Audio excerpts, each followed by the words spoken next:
গণঅভ্যুত্থান পরবর্তী আগামী নির্বাচন হলো একটি নতুন বাংলাদেশ গড়ার সুযোগ। এই নির্বাচন স্মরণীয় করে রাখতে উপজেলা নির্বাহী কর্মকর্তাদের ঐতিহাসিক দায়িত্ব পালনের নির্দেশ দিয়েছেন প্রধান উপদেষ্টা অধ্যাপক মোহাম্মদ ইউনূস। বুধবার রাষ্ট্রীয় অতিথি ভবন যমুনা থেকে সারা দেশের উপজেলা নির্বাহী কর্মকর্তাদের সঙ্গে নির্বাচন প্রস্তুতি বিষয়ে ভিডিও কনফারেন্সে এই নির্দেশ দেন তিনি। ইউএনআররা সঠিকভাবে দায়িত্ব পালন করলে সরকার তার দায়িত্বটি সফলভাবে পালন করতে সক্ষম হবে বলে মন্তব্য করেন প্রধান উপদেষ্টা। আরও বিস্তারিত জানাচ্ছেন সাজ্জাদ হোসাইন।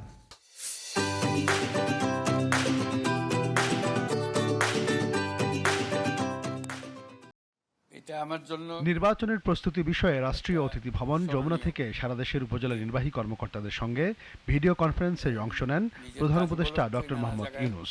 এ সময় অনলাইনে যুক্ত ছিলেন সব জেলা প্রশাসক, বিভাগীয় কমিশনার এবং মন্ত্রিপরিষদ বিভাগের কর্মকর্তারা। বাংলাদেশ সরকার বলতে যা বোঝায় তা হলো তোমরা। ইউএনওদের উদ্দেশ্যে প্রধান উপদেষ্টা বলেন, নতুন বাংলাদেশ গড়ার সুযোগকে কাজে লাগাতে না পারলে জাতি মুখ থুবড়ে পড়বে। আগামী নির্বাচন ঐতিহাসিক করে তুলতে গতানুগতিক ধারার বাইরে গিয়ে কর্মকর্তাদের দায়িত্ব পালনের আহ্বান জানান অধ্যাপক ইউনূস।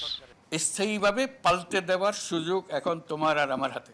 আমরা যদি এটা করে ফেলি, এটা বাংলাদেশ পাল্টে গেল। যেটা 5 বছরের নির্বাচন, সৎ প্রার্থী আসুক, এটা আমরা চাই। সেটা জনগণের বিচারের বিষয়। আমরা চাই যে শান্তিপূর্ণভাবে যেভাবে ভোট দিতে চাই সেভাবে ভোট দেয়। কাকে ভোট দেবে সেটা আমাদের বিবেচ্য বিষয় নয়। আমরা সুযোগটা তৈরি করে দেবো। সরকারি কর্মচারী তো বটেই, তুমি বাংলাদেশের একজন সচেতন নাগরিক। এই নাগরিক দায়িত্বটা ভুলে যেও না। তোমার হাতে নতুন বাংলাদেশ জন্ম লাভ করবে। গণভোট নিয়ে ভোটারদের মাঝে সচেতনতা সৃষ্টি এবং যে কোনো পরিস্থিতি মোকাবেলায় এখন থেকেই প্রস্তুতি নিতে কর্মকর্তাদের নির্দেশ দেন সরকার প্রধান। জাতি বহুদিন ভোট দেওয়ার সুযোগ পায়নি, এটার থেকে আমরা মুক্ত হয়ে যাব। ভবিষ্যতে যাতে আর কোনোদিন এরকম হতে না পারে, তার জন্য এই ঐতিহাসিক ঘটনাটা আমাদের অতি দরকার। এই গণভোট অতি দরকার। এই গণভোটের মধ্যে ঠিক হবে ভবিষ্যতের রাস্তাগুলো, ওই দুর্ঘটনা ঘটার রাস্তাগুলো সব বন্ধ করে দেবে।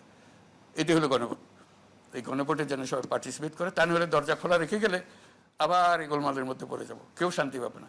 নির্বাচনে নারীদের অংশগ্রহণ নিশ্চিত করতে বিশেষ গুরুত্ব দেওয়ার আহ্বানও জানান প্রধান উপদেষ্টা। মহিলারা যাতে দ্বিধায় আসতে পারে, আনন্দ সহকারে আসতে পারে। Sajjad Hossain, GTV news, Dhaka.